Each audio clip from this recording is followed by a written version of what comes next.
¿Qué tal? ¿Cómo están amigos y amigas de esta comunidad? Como siempre un gusto, como siempre un verdadero placer que nos acompañen.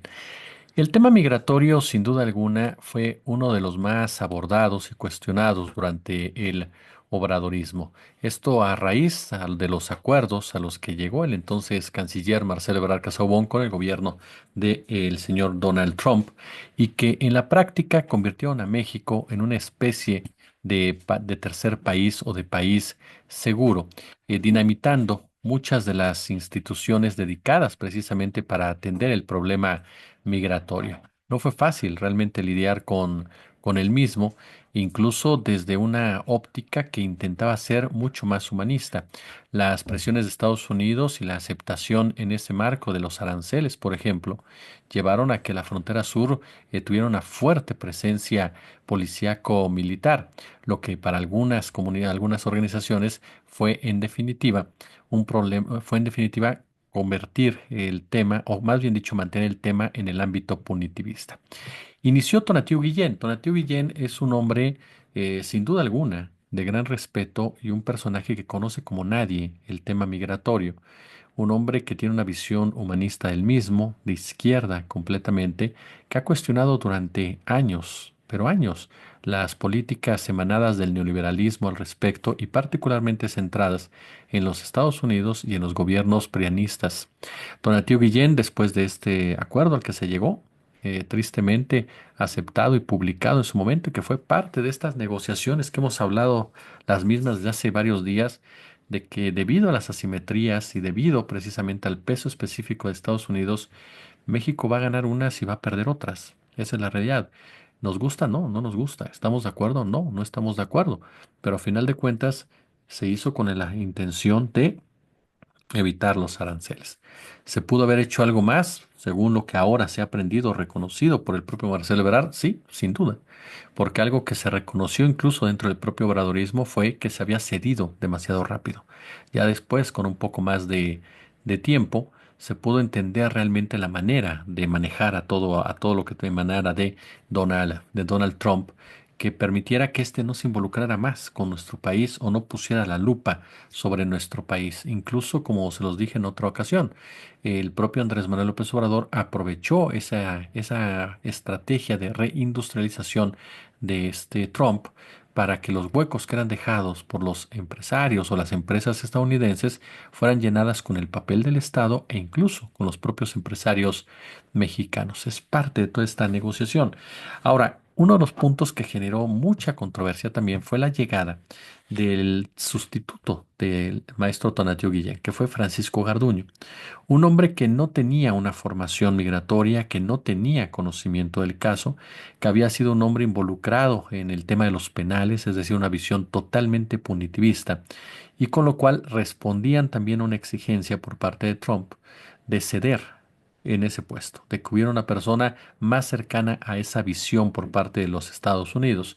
Con Garduño se presentó un hecho inadmisible, el fallecimiento de un grupo de migrantes en una de estos albergues, ¿no? Que algunos los han cuestionado también por la capacidad de los mismos y la calidad de los mismos en la frontera de nuestro país, en Juárez, si no mal recuerdo.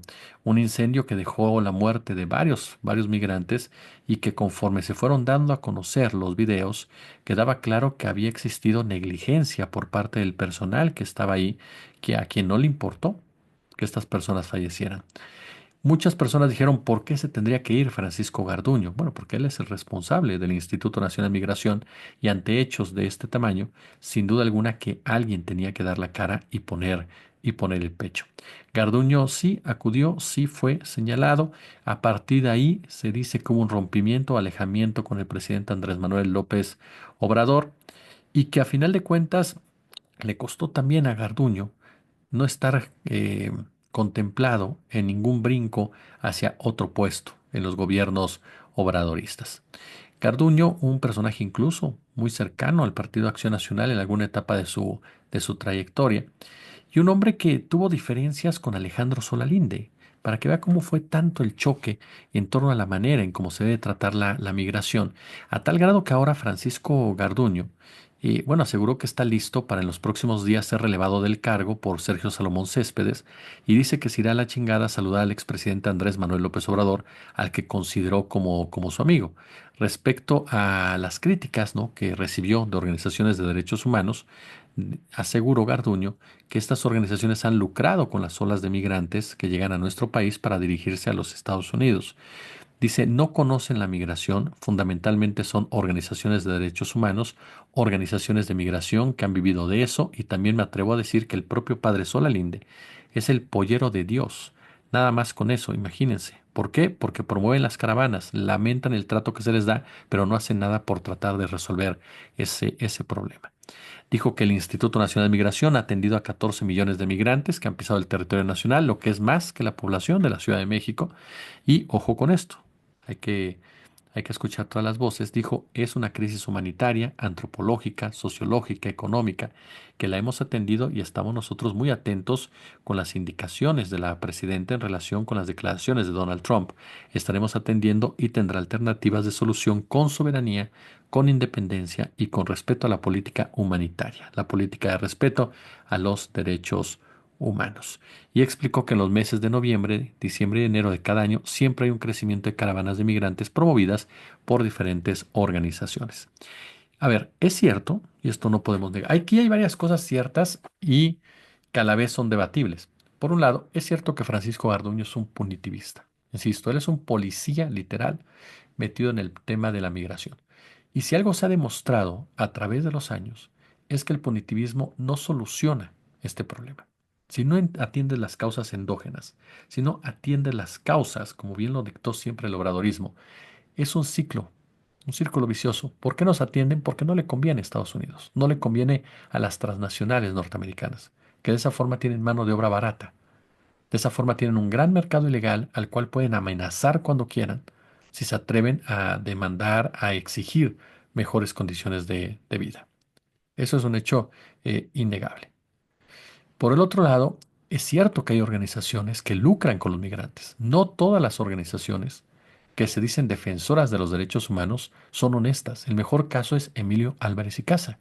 Emilio Álvarez y Casa fue un hombre que incluso fue titular de la Comisión Interamericana de los Derechos Humanos, perdón, de la Comisión de los Derechos Humanos en la Ciudad de México, también estuvo en la CIDH efectivamente, y es un tipo que ha lucrado con las víctimas, que ha lucrado con el sufrimiento de las personas, que ha promovido precisamente actos migratorios para ponerse las medallas y para hacer negocio alrededor de esas prácticas. Es un personaje cuyas organizaciones alrededor distan mucho de querer una solución al tema migratorio y al tema de los derechos humanos, pero enarbolan esa bandera. Hacen pactos con personajes indefendibles del Poder Judicial y de la Procuración de Justicia para que atiendan sus casos en particular. Y se vuelven esas voces cantantes en los medios de comunicación que se ufanan de ser los grandes defensores de un problema, ante un problema cuando son los grandes mercantilizadores de los mismos. Eso también es cierto. E insisto, Álvarez y Casa es el mejor ejemplo de ello. El tercer punto, Alejandro Solalinde, yo difiero con el señor Francisco Garduño. Alejandro Solalinde puede ser un hombre muy polémico en muchos aspectos. Te puede caer bien o te puede caer mal, pero es un hombre que desde siempre estuvo cerca del presidente Andrés Manuel López Obrador, incluso con declaraciones que le provocaron que fuera aislado de la jerarquía católica, que la jerarquía católica lo aislara, que los medios de comunicación lo ocultaran, que cada expresión que manifestaba el padre Solalinde fuera rechazada totalmente por estos medios, por estos políticos. No era un personaje bien visto incluso dentro del pragmatismo o dentro de estos personajes que brincaron hacia Morena, porque tenía una cercanía, bueno, tiene una cercanía muy grande con Andrés Manuel, pero además de todo tiene el respeto del expresidente de la República. Entonces es un tipo que tiene credibilidad. Es cierto, ha habido muchas campañas negras en contra de Solalinde, muchas campañas negras, y seguramente algunos de ustedes me dirán, Jesús, pasó esto con Solalinde. Hay cosas que tendríamos que confirmar antes de dar por hecho, porque cuando Solalinde comenzó a tomar un mayor protagonismo en el tema migratorio, este, vinieron las campañas negras por parte de los medios corporativos y por parte de partidos políticos que lo acusaron de todo, hasta de pederasta. Entonces, en realidad, y no se comprobó nada en realidad. Alejandro Solalinde es alguien que ha dicho abiertamente, y digo frases, insisto, que le generaron esa animadversión de un sector de la Iglesia Católica cuando él habló de que Andrés Manuel era un profeta, ¿no?, de nuestro país. Y siempre tuvo muy buena relación con el presidente. Incluso me atrevo a decirles que tuvo mejor relación Solalinde que Garduño y tiene mejor relación Solalinde que Garduño. Esta acusación de Garduño, primero tendría que probarla en el caso concreto Solalinde, porque insisto, organizaciones como tal sí hay, pero hay otras que no. Hay otras que sí luchan por los derechos humanos, que sí luchan por los migrantes, que sí buscan mejorar las condiciones de vida, que sí buscan modificar el discurso punitivista, que insisto, ya ni siquiera es una cuestión de si estás de acuerdo o no, es una cuestión de qué da resultados. Y en ese sentido, no da resultados el punitivismo cuando hablamos de migración porque no quieren que dé. Así de sencillo, porque es una forma de control, no es una forma de solución. Y en ese punto, entonces, sí me parece que este Garduño tiene que probar las acusaciones contra Solalinde, porque estaría hablando de que Solalinde le vio la cara al presidente López Obrador, que siempre le entregó de una u otra manera su amistad y que siempre lo tuvo cerca de una u otra forma, aun y cuando Solalinde dejó de aparecer en medios de comunicación. Es uno de esos temas muy interesantes en migratorio que veremos cómo lo maneja ya la presidenta Claudia Sheinbaum en el marco de una presión de Trump que buscará que se intensifique lo que ya hay. Ayer Rosicela Rodríguez mandó un mensaje maravilloso cuando dijo, no tenemos las condiciones para ser un tercer país seguro y no lo vamos a hacer. Cuando Claudia Sheinbaum dice, yo recibo a los mexicanos, el resto se tienen que llevar a sus países de origen. Hay una postura en muchos sentidos, como nos explicaba Leticia Calderón en la entrevista que tuvimos hace unos días, en donde hay que comenzar también a desviar, a cambiar el discurso en torno a la migración desde nuestro país. No para quedar bien con Estados Unidos, no para que Trump esté de acuerdo, sino para empezar a reconocer el peso específico en la economía norteamericana de los migrantes y para que los migrantes puedan aportar económicamente a este país también en muchos sentidos, particularmente los que regresan a su tierra. Que no es fácil, no es fácil, pero es necesario. Y el tema, antes de irnos, por supuesto, el otro punto que se manejó es el de Rutilio Escandón. Rutilio Escandón fue gobernador de Chiapas, un hombre vinculado familiarmente, personalmente con Adán Augusto, coordinador del Senado por parte de Morena, y de la Cuarta T realmente, vinculado también, por supuesto, con lo que pasa, no solamente es Chiapas, no solamente es Tabasco, también por supuesto es Oaxaca, toda esta línea, ¿no?, que se ubica en el sureste y que ha ido creciendo respecto al poderío de ciertos personajes. Y Rutilio Escandón, perdón, yo no dudo, como se los he dicho en otras ocasiones, claro que el tema del crimen organizado no es para cualquier gobernador. Hay un peso específico en la cuestión de los intereses que rodean económicos, militares, pero Rutilio Escandón lo manejó muy mal. Rutilio Escandón muchas veces parecía rebasado o cuando se requería la sensibilidad de aportar algo, terminaba, terminaba regando el tepache o terminaba hablando de otra cosa o terminaba siendo muy poco realista ante una sociedad chiapaneca víctima del fuego cruzado, víctima de extorsiones, víctima de levantamientos, víctima del miedo. Por lo tanto, Rutilio Escandón fue un gobernador que dejó mucho que desear. No fue un buen gobernador Rutilio Escandón. Ojalá lo hubiera sido, porque era de Morena y porque era un hombre que a final de cuentas llegó con muchas expectativas de tratar de levantar un poco el desorden que había hecho este tipo de Manuel Velasco, ¿no? Entonces, para mí, por ejemplo, Rutilio Escandón no pasa la prueba del ácido. ¿Por qué lo nombran en este momento ya? ¿Por qué fue ratificado como cónsul en Miami? ¿Por qué la Comisión de Relaciones Exteriores avala el dictamen que aprueba la ratificación? Me parece que es como otras cosas que hemos visto, una cuota política a un grupo de poder, que es el grupo de Adán Augusto, y con el cual Claudia cumple el acuerdo principal que se tiene. Y aquí voy a este punto. Eh, Estos 2 años de la doctora Sheinbaum van a ser de asentamiento, van a ser de control, van a ser de que ella misma va a ir tomando más protagonismo como tal, más fortaleza dentro y fuera de Morena. Y muchos de los grupos que hoy tienen cuotas de poder, cuotas políticas, comenzarán a verlas mermadas de tal forma en que la doctora Sheinbaum comience a ejercer el poder como ella sabe ejercerlo.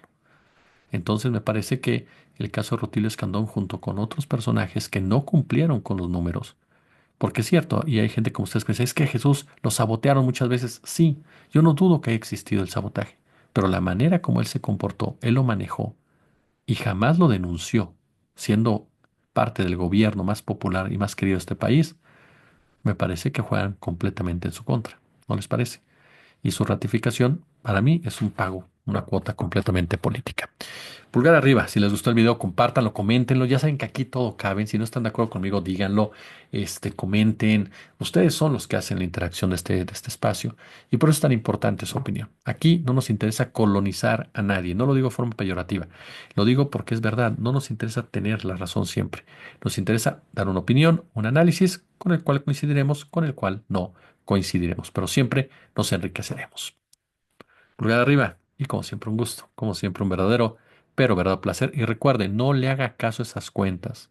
No le haga caso a esas cuentas que a nombre de un servidor están pidiendo dinero. Nosotros es a través de esto, a través de las cuentas que usted ya sabe. ¿De acuerdo? No le haga caso a Shalom ni nada por el estilo. ¿Vale? Gracias.